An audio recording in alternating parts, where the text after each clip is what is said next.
আমাদের যোগা সেন্টারের আন্তর্জাতিক যোগা দিবসের দিন কি হয়েছিল তার একটা ছোট্ট ভিডিও তোমাদের সঙ্গে শেয়ার করছি।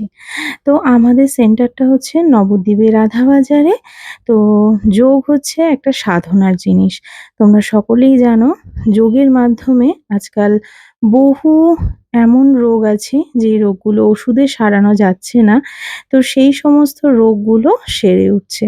তাই আমার মনে হয় যে প্রত্যেকটা মানুষের একটু হলেও দিনে ৩০ মিনিট হলেও যোগাভ্যাস করা অনেকটা জরুরি। শরীর সুস্থ, মন সুস্থ, আমাদের প্রত্যেকেরই এখন বিজি লাইফ। প্রত্যেককেই আমাদের কাজে কর্মে যেতে হয় আর প্রচুর টেনশন থাকে, প্রচুর প্রেশার থাকে মাথায়।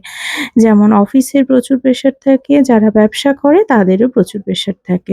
আর যারা বার্ধক্যজনিত কারণে অনেক অসুস্থতায় ভুগছে তাদের তো একটা বড় প্রেশার থাকে।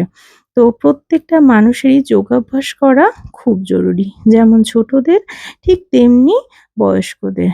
তো আজকের দিনটা সেই কারণেই স্পেশাল মানুষের সুস্থতার দিকে নজর রাখার জন্য।